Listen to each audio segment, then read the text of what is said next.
Oi, oi, oi, boa tarde, sejam bem-vindos a mais um Merendando com a Palavra.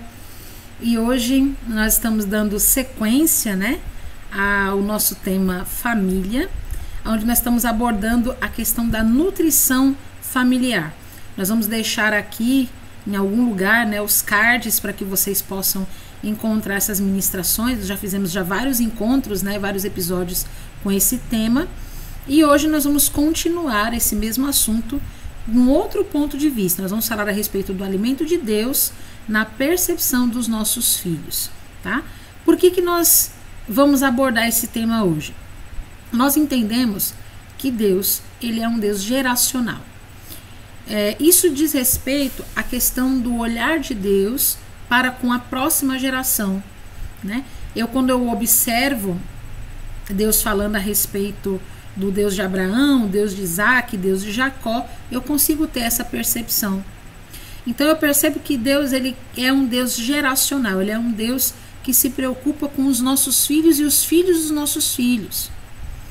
Então a gente precisa ter uma atenção para a questão do casamento quanto aos filhos, porque na realidade, se você parar para observar, quando Satanás ele intenta contra os casamentos, ele tem um objetivo.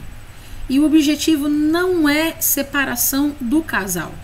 O objetivo é atingir os filhos, causando rupturas, traumas, causando fissuras na alma e no espírito deles, para que a próxima geração ela não consiga levar adiante uma nutrição saudável, mas uma nutrição completamente preenchida de históricos traumáticos.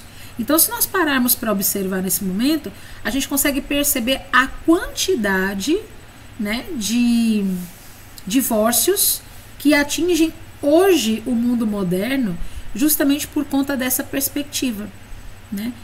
São crianças que foram traumatizadas por conta disso e muitas vezes não conseguem desenvolver uma sequência dentro dos seus relacionamentos por conta desses traumas que lhes feriram a alma.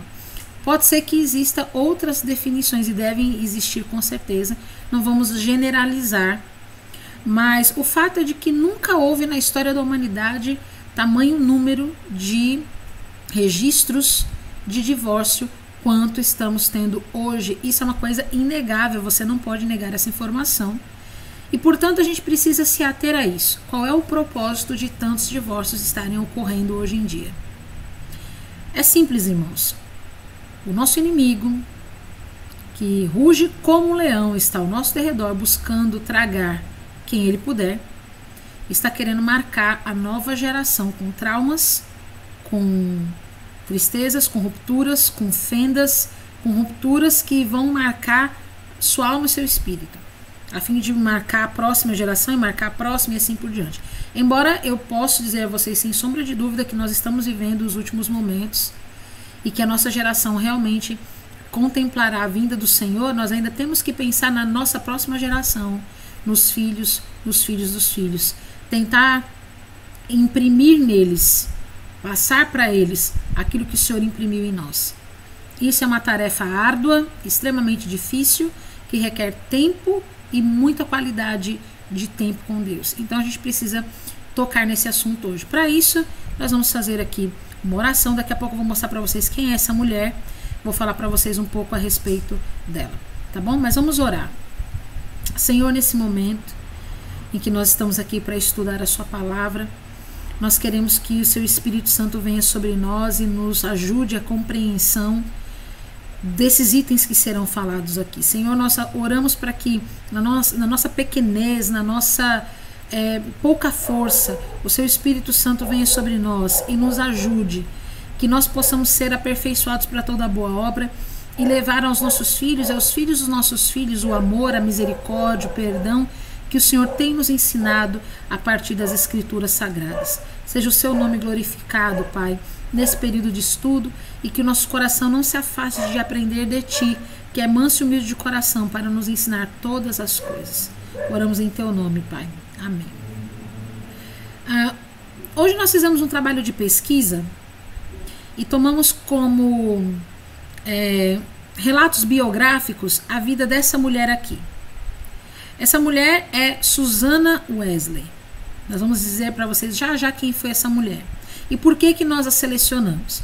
O motivo pelo qual a gente escolheu fazer a biografia dela hoje aqui é para que a gente possa ter um confronto e até mesmo um senso de equidade em relação às dificuldades que a gente vive em nossa vida no mundo moderno com relação a uma pessoa que viveu aí no século XIX.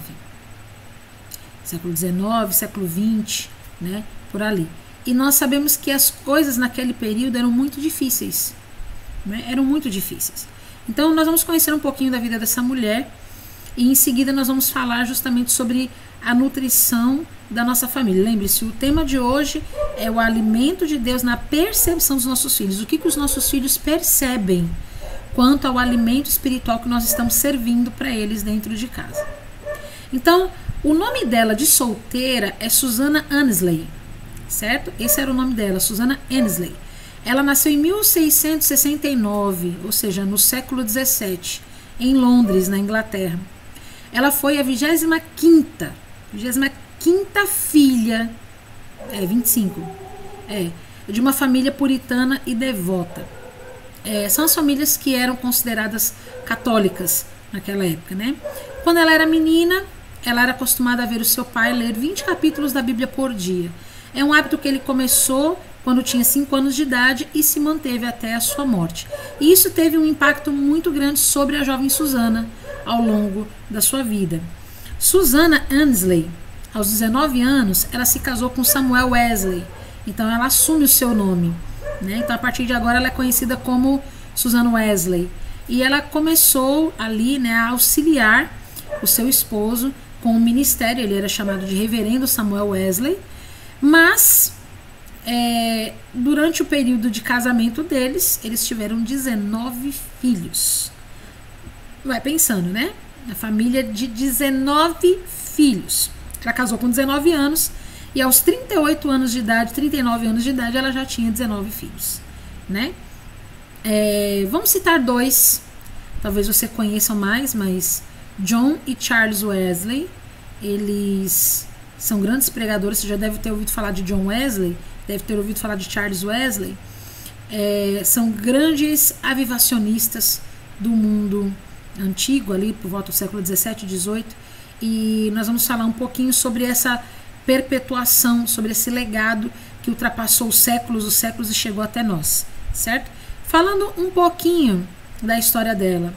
Primeiro eu quero deixar uma coisa bem clara aqui para todos nós. Essa história aqui não é uma história clichê. Olha como ela era, uma mulher de Deus, que ela orava e Deus respondia. Olha que bonitinho. Eu quero mostrar para vocês a história real da vida de Susannah Wesley. Quero mostrar para vocês as dificuldades que ela enfrentou e as lutas que ela viveu para poder levar a palavra de Deus para dentro da sua casa, tá? Então vamos entrar nesse conceito.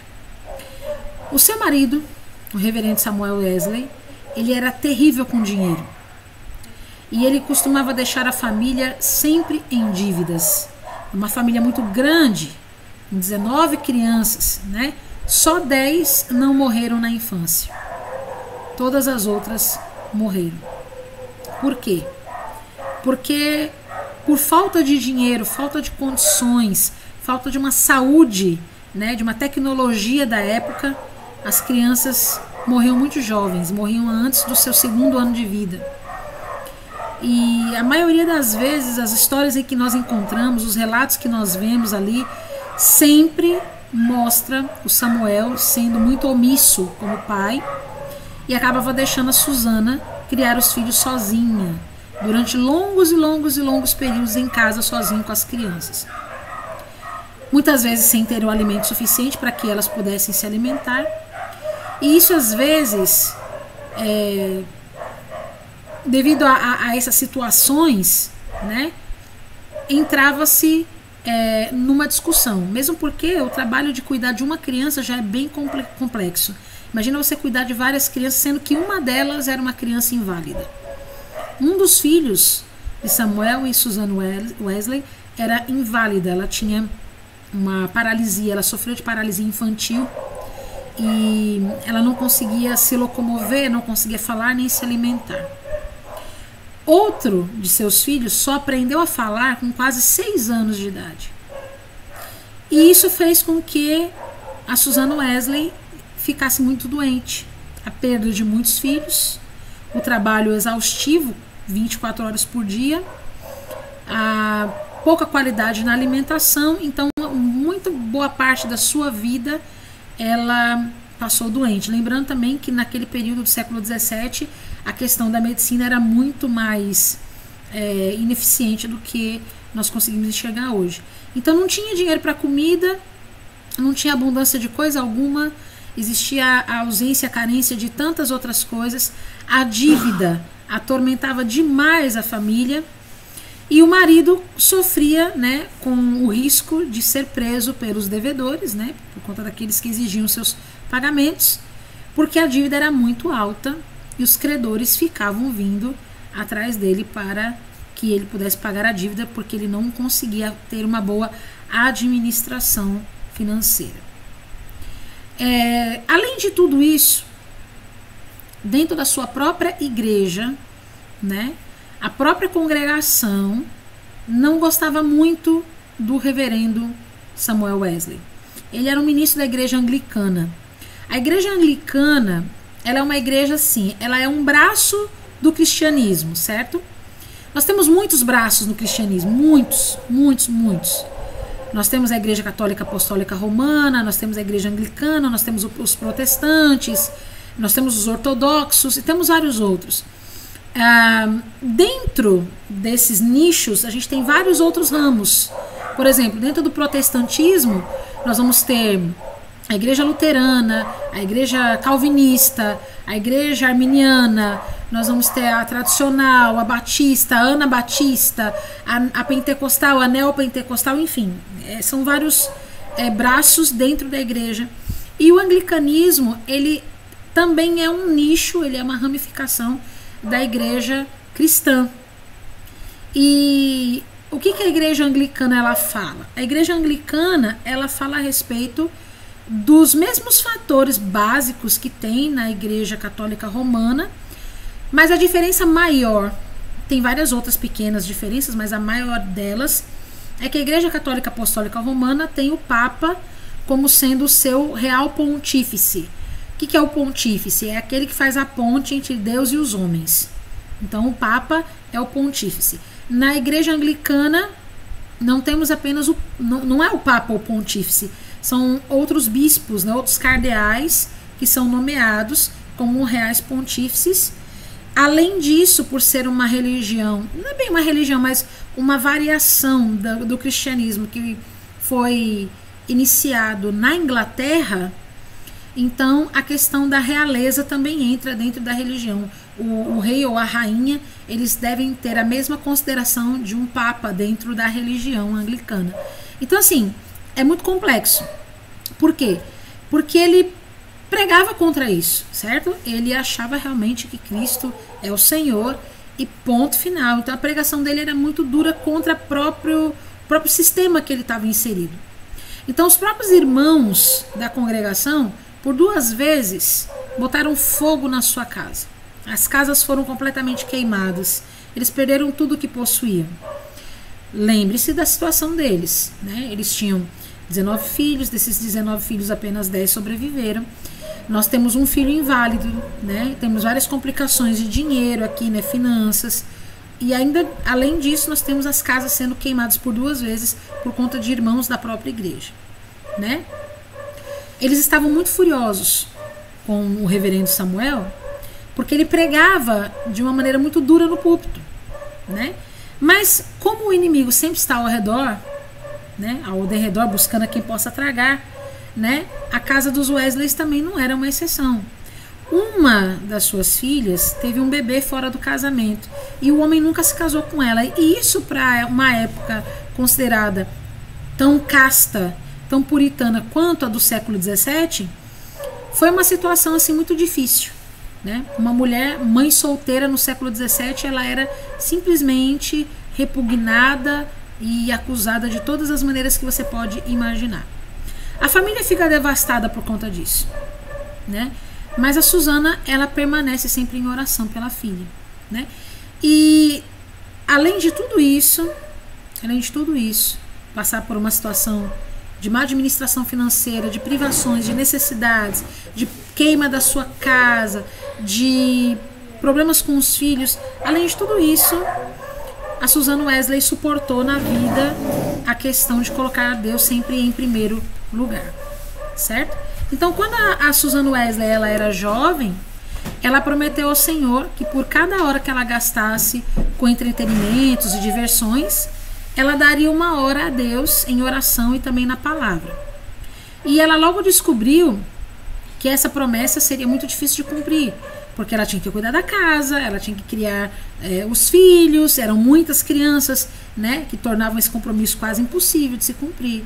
Ela tinha que plantar hortas, ela tinha que ordenhar as vacas, tinha que ensinar a tarefa de casa dos filhos, né, além da limpeza, do cuidado, e quando alguém ficava doente, quando ela ficava doente, porque ela também tinha a saúde muito debilitada. Uau, quanta coisa para fazer, né? Hoje, se nós queremos alguma coisa em casa, a gente vai no supermercado e compra pronto. Aqui ela tinha que produzir, né, a horta, regar todos os dias, cuidar do ordenho das vacas. Então chegou um dia que ela decidiu entregar a Deus 2 a 3 horas por dia em oração. E para que ela conseguisse ter esse tempo de oração, ela criou um sinal para que os filhos compreendessem. Ela colocava um avental na cabeça, enrolava na cabeça esse tecido e dizia para os meninos: quando eu estiver com esse tecido na cabeça, vocês não me incomodem, porque eu estou em oração com Deus. A menos que fosse uma emergência extremamente absoluta, esse momento poderia ser incomodado, mas de tal forma que não. E foi esse tempo de oração que pôde trazer a senhora Wesley ali um período de refrigério, de apoio, de refortalecimento para tantos afazeres, que, como eu disse a vocês, ela deveria fazer tudo isso sozinha, sem muita ajuda do Samuel Wesley. Um dia, uma das suas filhas quis fazer algo que não era de todo ruim. Eu não consegui encontrar ao certo qual era essa decisão. Não sei se era um amor, que ela queria abrir mão de todas as coisas e seguir em frente, eu não sei ao certo o que era. Mas essa menina chegou até a sua mãe e lhe contou o que ela estava querendo fazer. E quando a sua mãe deu todas as justificativas, dizendo para ela que não era uma boa decisão, que não era um bom caminho a seguir, a menina não ficou convencida da explicação. Aí, a filha e a mãe estavam sentadas num ambiente onde o fogo estava apagado, mas tinham ali algumas brasas, os carvões, né, ali, provavelmente um ambiente utilizado ali para cozinhar, talvez, não se sabe. Mas aí, a Susana Wesley fala assim: eu quero que você pegue aquele pedaço de carvão com as suas mãos. Aí a menina diz: eu não quero. A menina falou assim, né? E a mãe fala: pode pegar. O fogo está apagado, não vai te queimar. Aí a menina diz: eu sei que o fogo está apagado, não vai me queimar. Mas vai deixar as minhas mãos pretas. Aí a mãe disse: exatamente isso. Aquilo que você quer fazer não vai te queimar, mas vai te sujar, então não se meta nisso. Então era uma mãe presente, era uma mãe que conversava com os filhos davam os mesmos tipos de problema, as mesmas trajetórias que nós podemos enfrentar com os nossos filhos, mas dentro de um contexto. Estou trazendo para você a biografia dessa mulher para você ver o contexto em que ela vivia. 2 dos filhos dela, o Charles e o John, são reconhecidos hoje mundialmente pela porção de milhares de composições de hinos bíblicos, muitos dos quais são cantados até hoje nas igrejas, e as milhares de ministrações às multidões que eles fizeram ao longo da sua vida. Então aquele período de 2 a 3 horas de oração diários, aqueles períodos de aconselhamento, aquela luta diária com tamanhas dificuldades de saúde, não foram em vão. Ela plantou algo no coração dos seus filhos. Ela plantou algo no coração deles que mais tarde floresceria. Eu estou citando aqui apenas 2 dos filhos vivos de Susana Wesley, que foram notáveis na história da Igreja Mundial. E John Wesley diz essa frase da mãe: aprendi mais sobre cristianismo com a minha mãe do que todos os teólogos da Inglaterra juntos. Olha só que loucura isso. O que os nossos filhos vão dizer de nós quando eles já estiverem independentes e puderem andar por conta própria?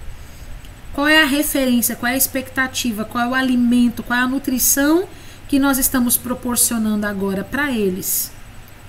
Uma mulher do século XVII que viveu todas essas dores, que nós ainda não chegamos nem no dedo mindinho do pé dela, passou por tudo isso e soube levar uma alimentação pura e saudável para os seus filhos.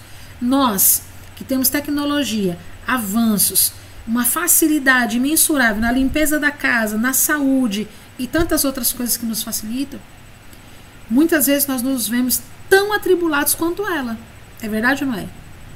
Você tem que cuidar da casa, você tem que cuidar de todos os afazeres, lavar, cozinhar, alimentar, fazer as compras, armazenar tudo, fazer as tarefas de casa com as crianças. Você precisa também saber administrar o pouco dinheiro que você tem, para que nada falte. Quando você está doente, ainda assim você tem que se levantar, encontrar forças de onde você não tem, para fazer tudo isso dentro de casa. E às vezes você faz só, às vezes você não tem ajuda do seu esposo, às vezes seu esposo te ajuda e o fardo se torna mais leve. Às vezes você tem 1, 2, 3, 4 filhos em casa para cuidar dessa forma. Às vezes você tem só 1, você tem só 2, mas não trabalha igualmente. Cuidar de crianças não é uma tarefa simples. Mas essa mulher conseguiu, numa época totalmente diferente da nossa, cheia de tamanhas dificuldades que talvez nós jamais venhamos a ter, mas ela conseguiu. O que nós precisamos entender, o princípio básico, com toda essa literatura, dessa biografia dessa mulher, não é exaltá-la a ponto de seja santa Susan Wesley, não, ao contrário. Mas observar que se ela conseguiu, eu também posso conseguir. Mas o princípio pelo qual ela passou, eu também preciso passar, que é o princípio de oração e adoração para com Deus. Lembre-se, quem alimenta a sua casa decide sua vida. O alimento pelo qual ela estava nutrindo seus filhos gerou neles uma tamanha impressão do reino de Deus que eles não ficaram presos em 4 paredes. Eles saíram para ganhar o mundo e perpetuaram gerações chegando até nós. Nós estamos no século XXI. Ou seja, as palavras e os louvores que eles criaram perpetuam, chegam em livros até as nossas estantes, que muitas vezes pegam poeira, mas olha só, 400 anos.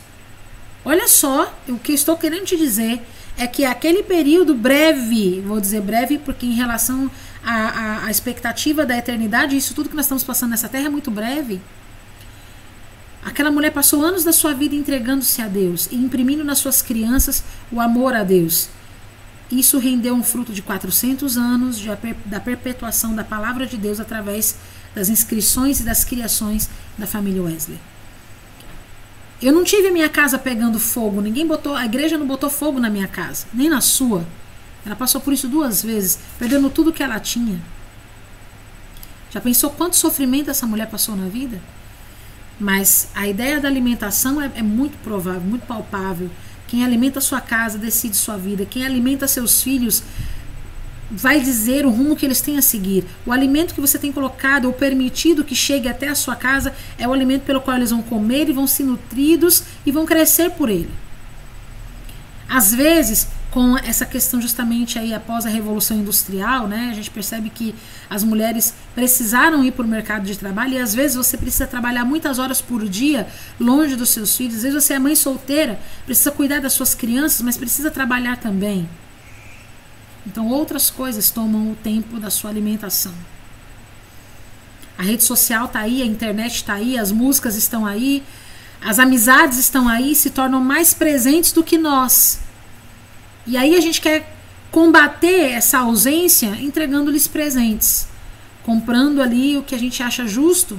Ah, meu filho está precisando disso, então eu vou comprar, mas ele precisa muito mais de você, precisa muito mais de mim do que as coisas que a gente pode dar. João 6,57 diz assim: assim como o Pai que vive me enviou e eu vivo pelo Pai, assim quem de mim se alimenta também viverá por mim. Olha só que interessante esse texto. Assim, quem de mim se alimenta também viverá por mim. O que aconteceu com a família Wesley é que os meninos foram alimentados de Cristo. E o que eu posso perceber é que quanto menos se tem na vida, mais de Cristo nós temos. Quanto menos as pessoas têm algo na vida, quanto mais pobres de espírito elas são, mais de Cristo elas se alimentam. E nós temos tudo hoje. Nós temos tecnologia, nós temos saúde para dar e vender, nós temos recursos básicos que naquela época não existiam para termos uma vida confortável. Energia elétrica é uma delas. Naquela época não existia energia elétrica. Naquela época não se existia banhos quentes, naquela época não se existiam micro-ondas, naquela época não se existiam tablets, smartphones, naquela época não se existia conforto.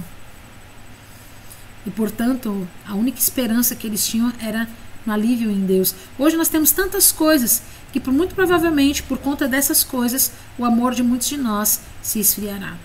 Por falta de compreender quem Deus é e como nos alimentarmos desse precioso alimento que é Cristo. Essa segunda frase que eu pego aqui para vocês também, quem disse foi o pastor Juscelio Souza. Ele é um ministro do Evangelho do Ministério Mevan, Ministério Evangelístico Vinde, amados meus. Ele disse essa frase aqui: nossos filhos se alimentam daquilo que nós nos alimentamos. Nossos filhos se alimentam daquilo que nos alimentamos. Precisamos cuidar isso, pois nossos filhos são alvos das trevas. O diabo nunca quer o casamento, ele quer os filhos. Isso foi ele quem disse. Eu acredito nessa frase. Porque se nós nutrimos os nossos filhos, ainda que eles venham caminhar por caminhos tortos, eles vão retornar. Ainda que os nossos filhos se desviem por algum momento, em alguma parte do caminho, eles vão voltar. Mas isso depende daquilo que nós temos nos alimentado e como que nós temos alimentado os nossos filhos. Porque é aquele texto de Provérbios que diz assim: cuide da criança enquanto ela ainda é jovem, porque quando ela crescer, ensina ela no caminho que ela tem que andar, porque quando ela crescer, ela não vai se desviar daquele caminho. Então nós precisamos alimentar a criança desde pequena. Desde pequena. A Bíblia nos ensina isso desde pequenos. A Bíblia fala em Deuteronômio 6, desde pequeno. Cuide da alimentação das suas crianças. Fale do amor de Deus indo, voltando, sentando, se levantando, deitando, caminhando. Fale do amor de Deus para elas no almoço, no jantar, no café da tarde, no café da manhã. Fale do amor de Deus para as crianças. Deuteronômio 6 ensina isso. Então nós precisamos alimentar as nossas crianças. Como eu estava dizendo, em Deuteronômio 6, eu posso dizer que Deus ele pensa desse modo geracional, e que em Deuteronômio 6 fica nítida essa implicação para com os filhos, por conta de ele orientar Israel sobre as repetições e a entrega da lei, dos mandamentos, para os filhos dos filhos dos filhos. Sabe assim? Por exemplo, Deuteronômio 6:2 diz assim: desse modo vocês, seus filhos e seus netos, temerão o Senhor, o seu Deus, e obedecerão a todos os seus decretos e mandamentos que eu lhes ordeno todos os dias da sua vida, para que tenham vida longa. Então, se você pegar o texto de Deuteronômio 6, você verá o cuidado que Deus tem de fazer com que a sua mensagem ultrapasse as gerações e transcenda os séculos, como aconteceu com a da família Wesley. Diante de tantas situações e dores, seus filhos precisam saber que nós também sentimos dor, que nós também erramos e que nós também somos passíveis de erros, mas também passíveis de perdão quando há arrependimento genuíno. Então, portanto, o que o Espírito Santo de Deus está dizendo para a gente nesse momento é: não parem de se alimentar, para que os seus filhos se alimentem e passem para os seus netos. Sabe aquela cascata de taças que é muito comum nos casamentos? Hoje em dia não se vê mais isso, mas nos casamentos de 30 anos atrás se fazia uma torre de taças, né? E se derrubava champanhe na taça lá em cima e ela ia enchendo e transbordando as que estavam embaixo e assim subsequentemente até encher todas as taças. Pois é dessa maneira que Deus quer que você passe. Você não pode passar nada que você não tenha. Você precisa ser cheio primeiramente para poder transbordar para os seus filhos. Seus filhos precisam ser cheios para poderem passar para os seus netos. Seus netos precisam ser cheios para passar para os seus bisnetos. E assim por diante. Então Deus, ele pensa de modo geracional. Ainda que a gente esteja vivendo os últimos momentos e a gente pensa, nossa, nós estamos nos últimos momentos, mas Deus, ele pensa de modo geracional. Deus, ele pensa de forma geracional porque o desejo dele com a união de um casamento é o fruto dos filhos. Deus deseja que nós formemos famílias. E a família vem a partir desse enlace matrimonial entre um homem e uma mulher, gerando seus filhos, e seus filhos possam aprender à mesa, possam aprender observando seus pais, vivendo e convivendo com eles, como devem ser alimentados, como devem servir a Deus. Quando você vê na palavra a implicação de Deus de Abraão, Deus de Isaac e Deus de Jacó, você está vendo justamente essa ideia de que Deus, ele tem o pensamento geracional. Ou seja, a graça de Deus atingindo aos pais e atingindo aos filhos dos filhos, por amor ao nome do Pai, por amor ao nome de Deus. Então você consegue perceber isso muito claramente, observando justamente essa questão. Nós falamos disso no encontro passado. No nosso último encontro nós falamos a respeito de Joquebede, mãe de Moisés. Quando Moisés, ele foi colocado no cesto de junco e no Nilo o Senhor aprove que encontrasse a filha de Faraó, e a filha de Faraó o adotou como filho, Miriam, sua irmã, estava observando até onde aquele cestinho chegaria.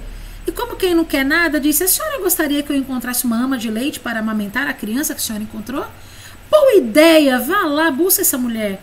E ela traz a própria mãe. Isso me traz uma coisa muito próxima da palavra que o Senhor está nos dizendo hoje.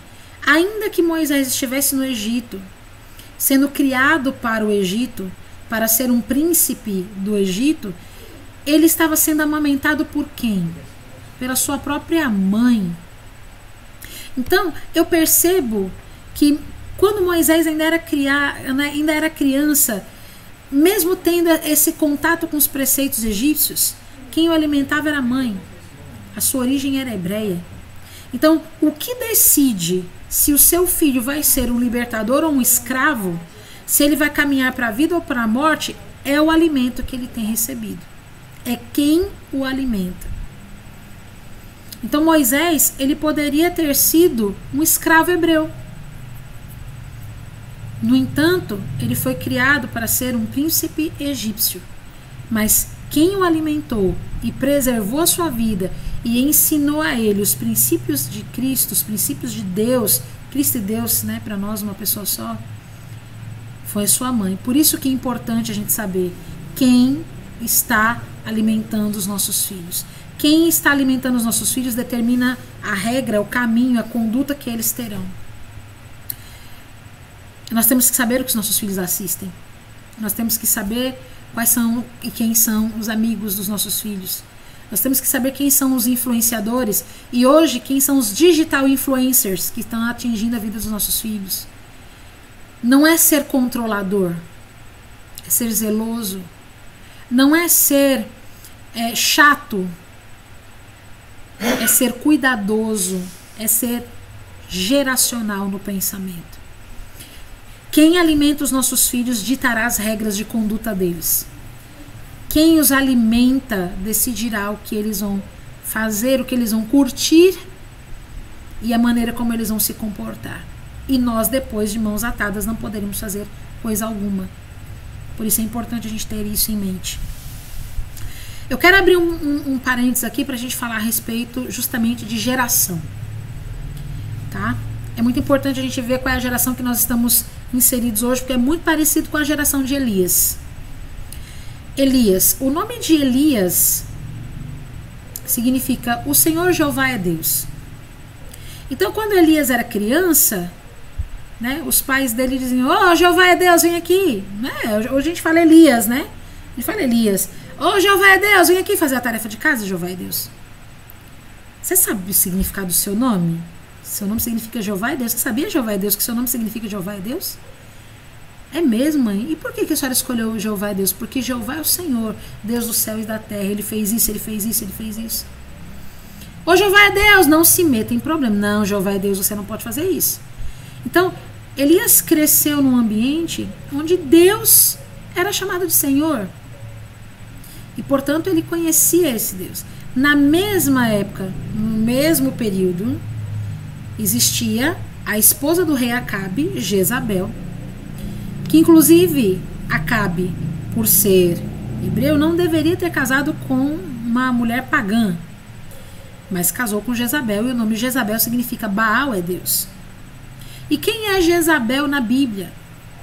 Jezabel é a esposa de um rei omisso que conduzia as regras e orientações acerca do comportamento das pessoas da época.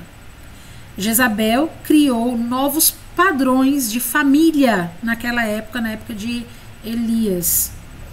E não somente novos padrões de família, mas ela estabeleceu o sacrifício de crianças como parte da liturgia dos cultos a Baal naquele período. Então pense nisso.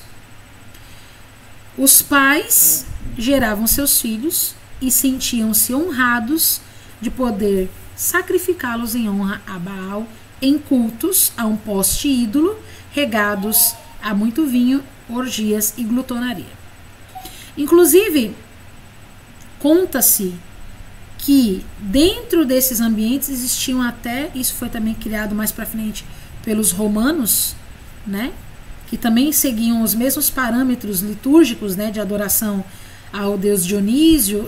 Não sei se é bem Dionísio, eu sempre me confundo com a época grega e romana, porém, as festas e orgias da época, eles tinham um espaço, que eu não sei exatamente como seria o nome, mas apelidando, para vocês entenderem, era o vomitatório. Sabe o que era esse vomitatório? Era o lugar onde as pessoas vinham, botavam o dedo na garganta para vomitar tudo que elas tinham comido na festa, para terem mais espaço na barriga para poderem continuar comendo mais. Então era isso que eram as festas a Baal. Fora o escândalo das orgias, né? Você procure no dicionário aqui a orgia, porque estou gravando esse vídeo agora, minha filha está bem ali, né? Então vocês procurem aí o significado no dicionário. Então você percebe que o andamento das coisas estavam assim: Elias, crendo num Deus vivo, todo-poderoso, altíssimo, Senhor de todas as coisas, ele cresceu vendo, né, as manifestações de Deus na palavra, naquilo que seus pais imprimiram no coração dele. E aí vem essa mulher e ela começa a denegrir tudo aquilo que era palpável. E pior, ela começa a matar, ela persegue e mata aqueles que são contrários à ideia de que Baal é Deus. Então disse que Jeová é Deus já era sinônimo de contra-ataque e morte. E Acabe era um Deus que também confiava em Jeová e permitia isso. Malaquias 4, versículos 5 e 6 diz assim: Eis que eu vos enviarei o profeta Elias, antes que venha o grande e terrível dia do Senhor. Ele converterá o coração dos pais aos filhos e o coração dos filhos aos pais, para que eu não venha e fira a terra com maldição. Olha aí como Deus ele é geracional. Vos enviarei o profeta Elias, o Senhor Jesus, antes do grande e terrível dia do Senhor. O Senhor Jesus veio para, com a sua expressão de amor, converter o nosso coração aos filhos e os filhos aos nossos corações. Ele quer promover um reencontro. Sempre é possível promover reencontros dos filhos aos pais, dos pais aos filhos. Ainda que os filhos estejam trilhando caminhos errados, haverá o momento deles se reencontrarem com os pais e o coração dos pais aos filhos serem entregues e o coração dos pais aos filhos, dos filhos aos pais serem entregues. Eu creio muito nessa palavra. Haverá o tempo em que os filhos voltam a comer da mesa do pai, como o filho pródigo. O filho pródigo, ele saiu, né, achando-se ciente de tudo que o mundo ofereceria. Muito jovem, muito cheio de vida, sofreu. mas nunca se esqueceu. Sabe o que ele lembrou quando ele estava sofrendo? Sabe o que ele se lembrou quando ele estava sofrendo? Do gosto da comida da mesa do Pai. Lembra? Pois é. Uma coisa que a gente deve imprimir nos nossos filhos é o sabor da mesa. E eu não falo de comida física, eu falo dos tempos de diálogo, de conversa, o saboroso momento da palavra de Deus. Isso vai fazer toda a diferença. Nossos filhos, eles podem e até irão trilhar caminhos tortuosos. Não existe uma garantia de que nós iremos conseguir fazê-los trilhar o caminho correto. Porém, eles vão se lembrar da comida. Eles vão se lembrar do alimento. Eles vão se lembrar da doçura, do sabor da palavra de Deus. E vão voltar. Eles vão se lembrar. Olha o que eu estou comendo. Eu não nasci para experimentar isso. Mas muitos ainda precisam experimentar as lavagens do porco para poder decidir voltar a comer na mesa do Pai. O contexto de Malaquias 4, a gente precisa saber por que Deus disse isso. Por que o Senhor falou que eu vou enviar o profeta Elias, né, a personificação do profeta Elias para o Velho Testamento? Irmãos, vamos pensar comigo. Quando Malaquias disse assim, olha, eu vou enviar o profeta Elias para falar com vocês, era a postura mais próxima que eles poderiam ter de alguém que falaria do amor de Deus e que traria a exortação e correção de caminhos. Então a gente está no Velho Testamento. Então a figura que foi utilizada aqui foi Elias. Nós sabemos que quem veio foi o Senhor Jesus, que entregou seu corpo, sua vida, seu sangue na cruz por nós. Mas olha só o contexto, veja se não é muito parecido com o nosso hoje. Malaquias 1 diz assim, ó, uma advertência, a palavra do Senhor contra Israel por meio de Malaquias. Ainda tem uma introdução ali, né? Eu vos tenho amado, diz o Senhor, mas vós dizeis, em que nos tem amado? Não foi Esaú, irmão de Jacó, diz o Senhor, todavia amei a Jacó e aborreci a Esaú. Nós estamos vivendo isso, né? Cadê? Todo mundo fala que Deus ama não é nada. Se Deus amasse, a gente não estava vivendo essas pandemias, tanta gente não estava morrendo. Aonde que Deus é misericordioso? Se Deus fosse misericordioso, isso não estava acontecendo. Olha só, isso acontecia na época de Malaquias, na época de Elias, né? E o versículo 6 e 7 de Malaquias 1. O filho honra seu pai e o servo seu senhor. Se eu sou pai, onde está a honra que me é devida? Se eu sou senhor, onde está o temor que me devem? Pergunta o Senhor dos Exércitos a vocês, sacerdotes. São vocês que desprezam meu nome. Mas vocês perguntam, de que maneira temos desprezado o teu nome? Olha isso, olha a seriedade disso. Trazendo comida impura ao meu altar. E mesmo assim ainda perguntam, de que maneira te desonramos? Ao dizerem que a mesa do Senhor é desprezível. E hoje não estamos assim, gente. Olha a veracidade desse versículo. Hoje as pessoas dizem que ser crente é mais do mesmo. Para que eu vou na igreja? Quantas e quantas pessoas eu estou ouvindo dizer isso? Para que ir na igreja é tudo a mesma coisa, são desprezíveis. Estão desonrando a Deus. Porque todos nós fomos chamados para sermos sacerdotes. Jesus é o sumo sacerdote. Mas nós somos sacerdotes da palavra de Deus. Nós temos que ter zelo de entregar a palavra de Deus pura, genuína, íntegra às demais pessoas ao nosso redor. E aí, a gente acaba levando comida impura para o altar do Senhor. O altar é aonde? Quando a Bíblia fala assim, adorará o Senhor teu Deus de toda a tua alma, de todo o teu corpo, de todo o teu coração, de todo o teu entendimento. Onde que é o altar hoje? O coração dos nossos filhos. A mentalidade dos nossos filhos, o nosso coração, a nossa mentalidade. A gente está trazendo comida impura para esse lugar. A gente está trazendo comida impura para o altar do nosso coração, do nosso intelecto. A gente está se deixando levar por doutrinas de homens e estamos achando tudo bem, tudo legal. E não são somente músicas, não são somente jogos, não são somente literaturas. Mas a gente está assistindo pessoas na mídia e estamos nos comportando igual. Porque afinal de contas, a Bíblia diz que nós nos tornamos iguais àquilo que nós adoramos, né? Hoje é uma geração BBB, uma geração Big Brother, que vem toda sorte de mazelas acontecendo entre quatro paredes, com várias milhares de câmeras passando 24 horas por dia, e as pessoas sonham com aquele ambiente e desejam aquele mesmo núcleo de fama e aquele mesmo valor em dinheiro para se fazerem na vida. Irmãos, vocês estão me vendo hoje de cabelo penteadinho, tingi hoje. Que legal, né, meu cabelo? Hoje não, né? Domingo, porque hoje esse vídeo está saindo na segunda. Vocês estão me vendo bonitinho aqui, mas quando eu acordo de manhã não é essa a realidade. O que está nas câmeras não é a realidade. Mas o Big Brother quer mostrar que é. Porque, é 24 horas, não tem fake aqui. Irmãos, olha o que a gente está colocando dentro do nosso coração. Olha a comida impura que a gente... quer dizer que você está dizendo que quem assiste o Big Brother vai para o inferno? Não. Não. Não é isso que eu estou dizendo. Mas estou dizendo que nós estamos nos sujando. É como a mãe, né, daquela menina, a Suzana Wesley. O que ela disse? Pega a brasa, pega lá o carvão. Não está quente não, pode pegar. Você não vai se queimar. Mas vai sujar a sua mão todinha. Já tentou lavar a mão de carvão? Parece que impregna, não sai de jeito nenhum negócio. Sabe? Demora muito para se limpar. Então a gente precisa tomar cuidado com isso. A gente precisa tomar cuidado com aquilo que a gente está trazendo para dentro do nosso coração. Eu falo muito isso para minha filha. Falo isso para ela o tempo todo, o dia todo. Hoje mesmo a gente estava tendo uma conversa. Agora há pouco nós estávamos tendo essa conversa.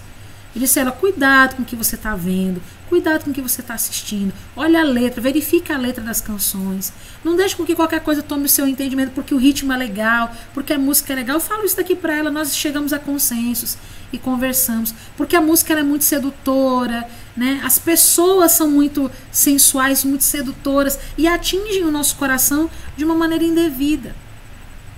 Agora, eu quero que você perceba que Deus ele faz questionamentos.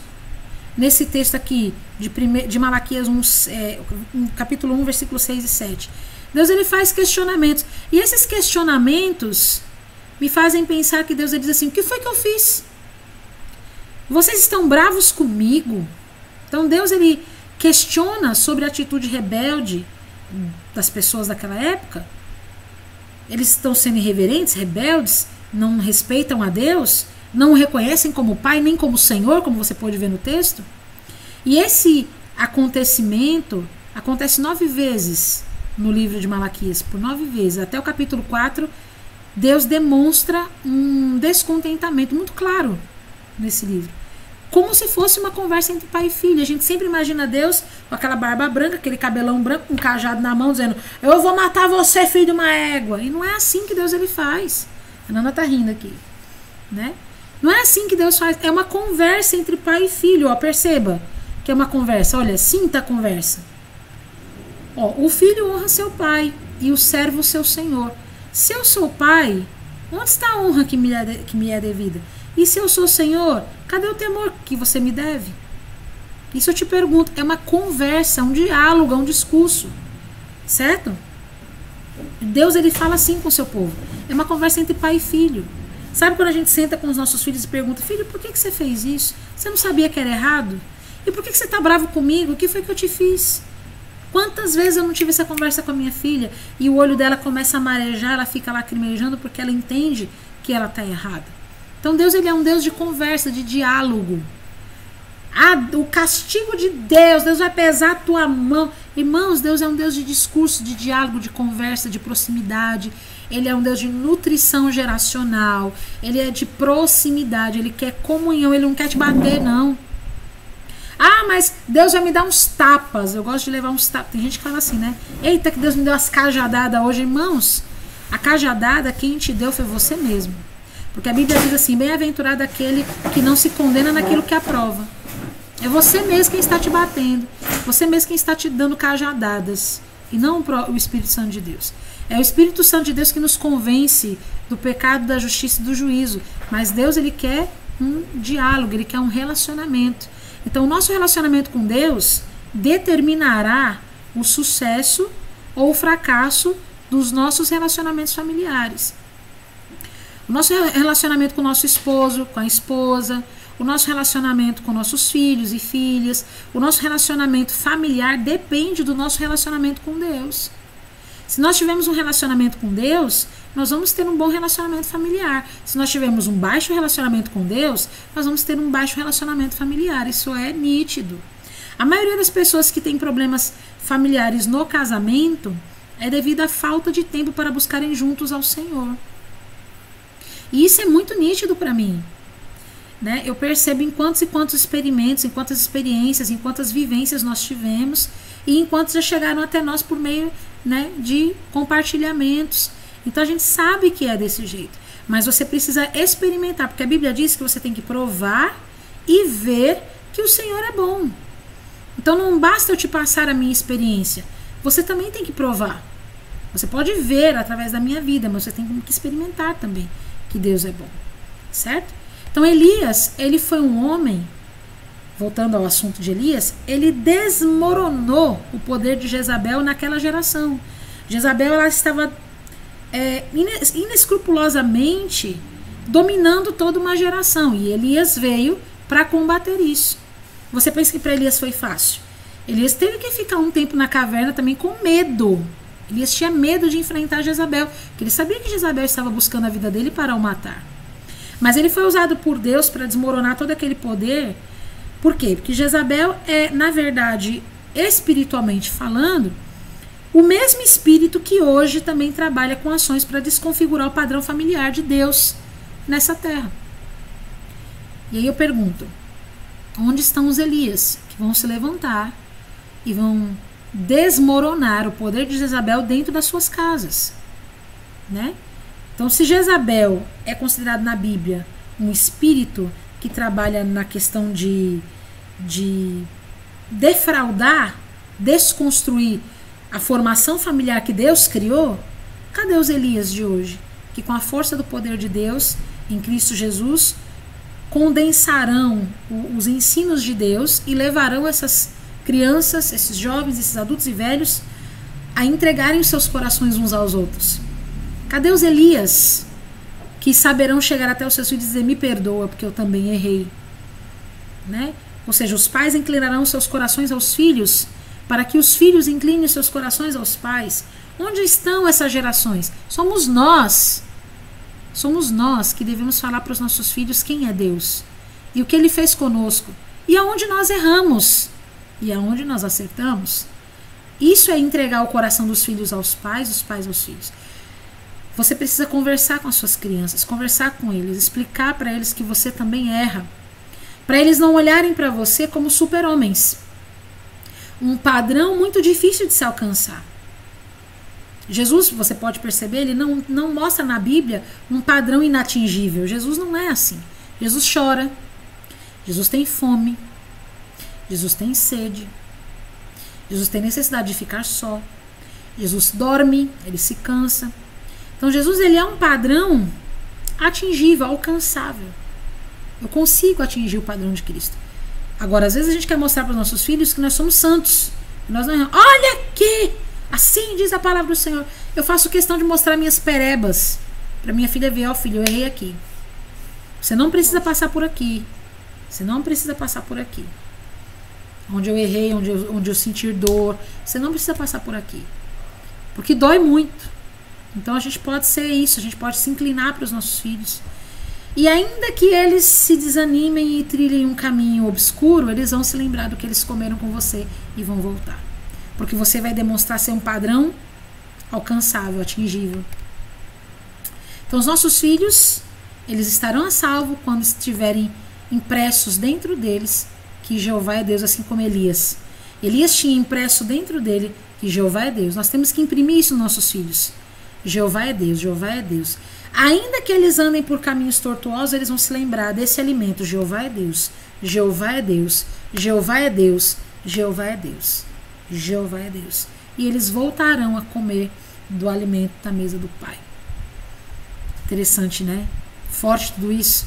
Eu tenho me alimentado muito de tudo isso. Que o Senhor me ajude a ser uma pessoa melhor para minha filha, para os meus filhos espirituais, para os meus alunos, meu esposo. Eu tenho orado muito a Deus para que isso aconteça, não com um olhar de peso, mas de gratidão a Deus, porque ainda posso melhorar, ainda tenho tempo para melhorar. João 1,12, nós vamos encerrar com esse versículo que diz: Contudo, aos que o receberam a Cristo, e aos que creram em seu nome, o nome de Jesus, deu-lhes o direito de se tornarem filhos de Deus. Os nossos filhos podem ser filhos de Deus. Não existem netos na genealogia de Deus. Deus, ele não tem netos, tá? Deus só tem filhos, dentre os quais Jesus é o primogênito e nós somos os irmãos dessa grande família. Então, seu filho, ele tem que ser filho de Deus a partir do momento que ele recebe e crê em Cristo Jesus, como diz as Sagradas Escrituras. Que a gente possa crer em Deus dessa forma. Que a gente possa crer e receber a Jesus dessa forma. Porque eu não posso dar aquilo que eu não recebo. Eu não posso dar aquilo que eu não recebi. Eu não posso ser uma taça lá em cima, no alto daquela pilha de taças, para transbordar para as demais se eu não tenho isso. Então, se há algo em você e em mim, pais dessa geração, que precisa ser consertado e alinhado com a palavra de Deus, que nós façamos isso, sem perder a nossa humanidade. A nossa humanidade é a que atrai a glória de Deus em nossos corações e em nossa vida. Portanto, tenhamos um entendimento claro de quem são os filhos de Deus. Nós somos filhos de Deus e, portanto, podemos gerar filhos através dos nossos próprios filhos para Deus. Antes de querermos falar de Deus para os nossos amigos, para os nossos parceiros, para os nossos colegas de trabalho, sejamos mais filhos de Deus em casa, para as nossas próprias crianças, para os nossos próprios filhos serem levados a essa família também. Amém? Que banquete, né? Glória a Deus por isso. Lembre-se, quem alimenta a sua casa decide a sua vida. Quem alimenta a sua família decide o caminho que ela irá seguir. Cuidado com isso. Amém? E hoje nós vamos encerrar por aqui esse nosso episódio, esse nosso encontro. Na próxima semana tem mais, tá bom? A próxima segunda-feira, às 3h15 da tarde, nós temos aí o nosso Merendando com a Palavra. E nós vamos continuar trazendo temas pertinentes quanto a este, estudando à luz da palavra, e que Deus possa nos edificar a todos nesses períodos de tamanha dificuldade que a raça humana inteira está passando. Amém? Deus te abençoe, boa merenda, e a graça do Senhor esteja sobre você e sobre a sua família. Nunca desista, nem de si mesma e nem da sua família. Nunca desista. Permaneça firme. Permaneça firme. Que os exemplos e leitura da palavra que nós vimos nesse episódio te fortaleçam e te façam ir mais além, em nome de Jesus. Amém? Deus abençoe. Até a próxima.